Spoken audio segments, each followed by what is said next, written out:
Good morning. Hello, my name is Jesse and I'm an alcoholic. I'm qualified to speak at this meeting, having gone through the big book step study process with the help of a loving God that I found through this process. A big book step study sponsor, meetings like these, and people like you. I'm still making my amends and I work all the steps on a daily basis to the best of my ability and willingness. Thank you, Eduardo, for asking me to speak. It's always an honor and a privilege to be asked to be of service to this wonderful fellowship.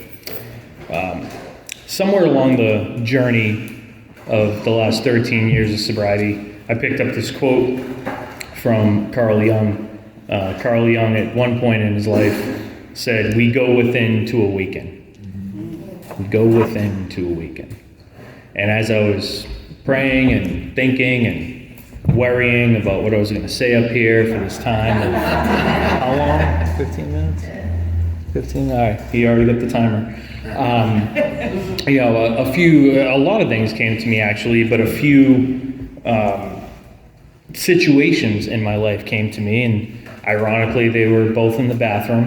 Nothing gross, but I guess I have these huge spiritual upheavals, if you will, pre-sobriety in that particular room. One of them was an active addiction, looking in this bathroom mirror of a apartment, if you could call it that, with no furniture, and us, everyone that was existing, not just living there, but existing there, up to no good, mattress on the ground where I slept. I looked in the mirror and I thought to myself, is this all life has to offer? Is this it? And to complicate that statement even more, I was, I think, 19 years old in the city that I grew up in, so I was in very familiar, very comfortable grounds, but I was trapped in like a 3-block radius of where I thought everything in this world that I needed was located. And I quickly, after a few months, had that sort of come to Jesus moment in the mirror. I didn't get sober then, but that's something that sticks out quite often to me. In another moment of similar magnitude for me, I was incarcerated. Doesn't make me an alcoholic, but that's part of my story.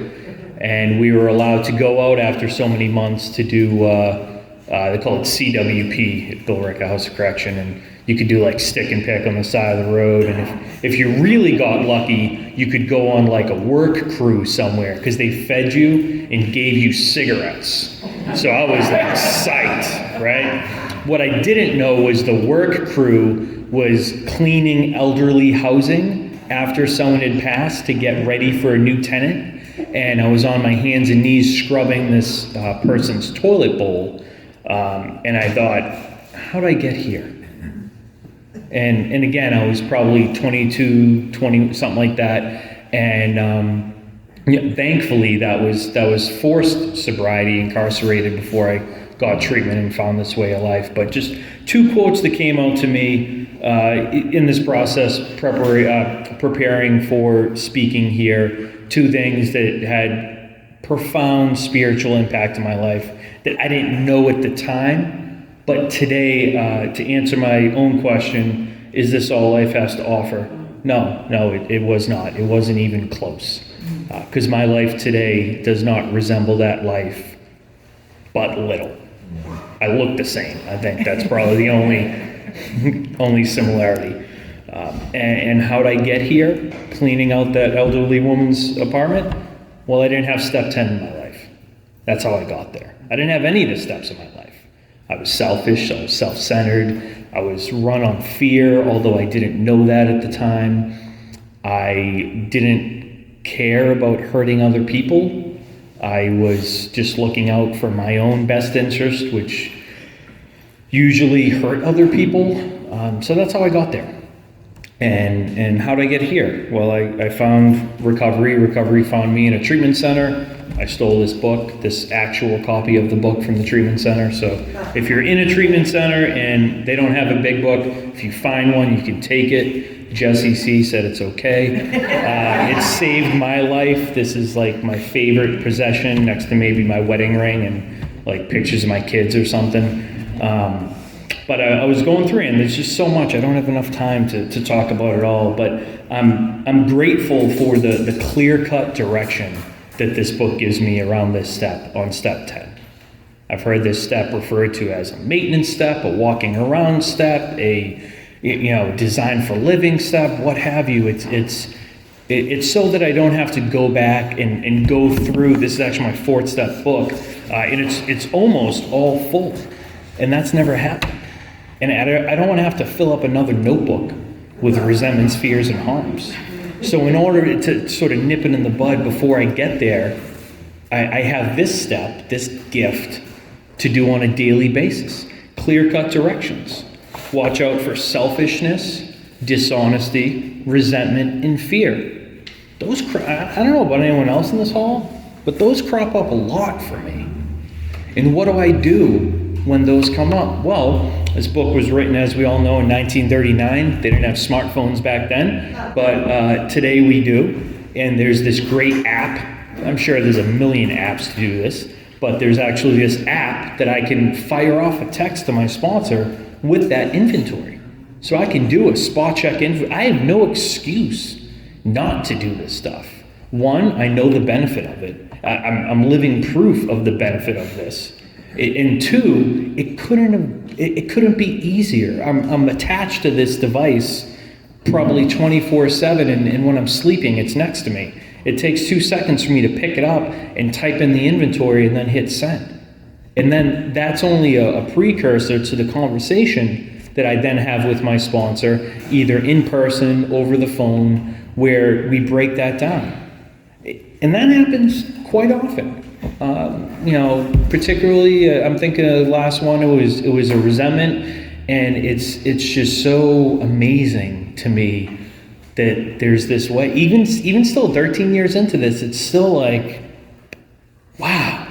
I was telling my wife, this resentment popped up. The details aren't pertinent to this conversation, but it was a juicy one, and it was, and almost in real time, just sort of like by default, I found myself picking up the phone, doing the inventory, firing off to my sponsor, and then I was outside we got like a little deck, and then I went in and I made this remark to my wife. I said, "Wow, if I had this back then, I wouldn't have broke all that bless you.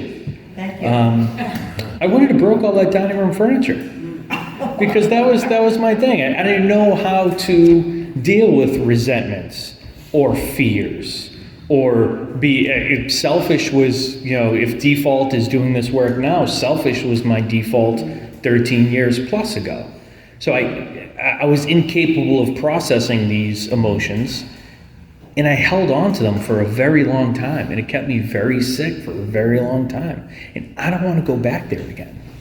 So it was almost, and I say this often, but like this book, this program, you people, the higher power we find in here, it's kind of like the cheat code for life. You see people walking around, and this is not taking anyone's inventory. They don't have an alcohol or drug problem. They're just quote unquote earth people. There's a lot of resentment, dishonesty, fear, and selfishness in earth people. I know them. I see these people. I'm related to them. I'm married to one of them. And I'm not taking her inventory either. She's awesome. She's perfect. Some of you know her. Just report back that I said that from the podium, please, and thank you. But seriously, though, like without this cheat code for life, if you will, well, if I don't have any other healthy way of processing these emotions, and I'm not privileged enough to be an alcoholic, and yes, it is a privilege because now we have a solution, and just speaking for myself, I'm grateful that I'm an alcoholic because I have a manual for living. I have a program for life. Yes, it sucked to get here, but now that I'm here, what am I going to do about it? Well, thankfully, there's this program that produces miracles, mass produces miracles. Because I only know a few people in here, but I'm confident in saying that most of us shouldn't be here today on a Saturday morning, sober, somewhat happy, cheerful, maybe still waking up. There's coffee over there if you need it, right? Compared to the way we used to live life. And step 10 is one of those tools in the toolbox to mass produce this miracle, right? So it already told me what to look out for, very clear-cut directions. Well, when I find one, what do I do with it? Ask God to remove them, whatever them is, the resentment, the fear, the harm done. Discuss them with someone immediately. Make amends quickly if we've harmed anyone. This is my favorite part coming up. Then we resolutely turn our thoughts to someone we could help, right? Completely flies in the face of the selfish, self-centered way that I told you that I lived when I had those two sort of epiphanies in a bathroom somewhere, right? Complete opposite. On paper, doesn't make sense, but we know it makes sense. Because if I'm thinking about helping somebody else, well, my problems pale in comparison. And I'm not talking about helping everyone else so I can just stick my head in the sand and not take care of my stuff either. I'm talking about taking care of my stuff and then looking for someone else to help. Because that's the way that I've found that this thing works the best. Discuss them with someone. Bill was just Bill didn't mince words, he didn't waste words, he didn't write things in here as filler. Some of us, I'm sure, know in this room that Bill was taught at a very young age. It was a sign of unintelligence to repeat yourself. And that's where we get the different words that mean the same thing in this book. And when he says the same word, like change 3 times in a paragraph perhaps, that's telling us from the grave, hey, listen up, I did that on purpose because it went against everything that I believed in, thinking that I sounded dumb or unintelligent to write that, right? So the words he used here, discuss them with someone immediately, right? That's the whole 2022, there's an app for that. Let me discuss that immediately, right? Make amends quickly if we harm someone. Not wait a couple years to put it on another list and then go find the person, right? Make amends quickly. And if I can say anything about this process, and I don't think I told you this yet either, this process like put a jetpack on my back to make these amends that I've been dragging my feet about.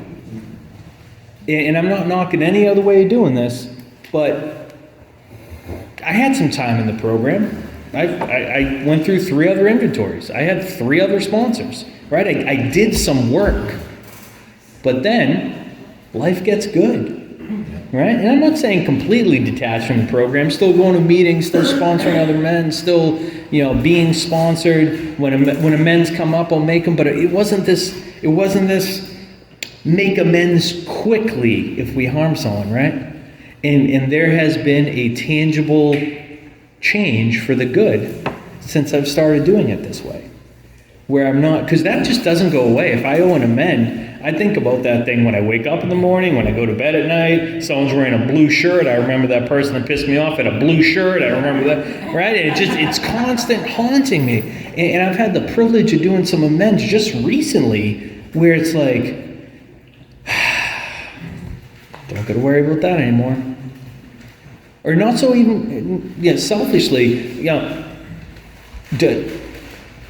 not taking up space in other people's head, right? But talk about being of service. Resolutely turn our thoughts to someone could help. Love and tolerance of others is our code. I don't have to like you. I gotta love you, and I gotta tolerate you, right? And then Bill closes this chapter, or this brief section rather, with the step 10 promises, which you could make an argument the whole paragraph starting on the bottom of 84 and into 85 is, but I'd like to just hone in on the top of 85. We will see that our new attitude toward liquor has been given us without any thought or effort on our part. It just comes. That is the miracle of it. We're not fighting it, neither are we avoiding temptation. Not white-knuckling it, right? Not going to the bar just to get some vicarious pleasure from someone else drinking my Coke or my seltzer water with the lime, right? It's so much more than that. We feel as though we have been placed in a position of neutrality, safe and protected. And with my last 10 seconds, I will say 5 more minutes. I get 10 more minutes? 20 more minutes? 5 more minutes? I just want to say this. This has been an honor. This has been a privilege. This really is something special in my own recovery to be up here speaking with you all today. And as far as step 10 goes, I do feel like I'm placed in a position of neutrality, safe and protected. I say this often, and it doesn't really make sense, but it'll make sense. Alcohol wasn't necessarily the problem. Alcohol, whatever other thing, was a solution. Bless you, doggy. My life was the problem. And alcohol was my solution to maladaptively fix that, right? And part of the reason why I'm sitting up here on a Saturday morning, happy, joyous, and free, feeling safe and protected, is because I have a better solution that's not maladaptive. It actually works 100% of the time. So I love you all. Thank you for letting me speak. Just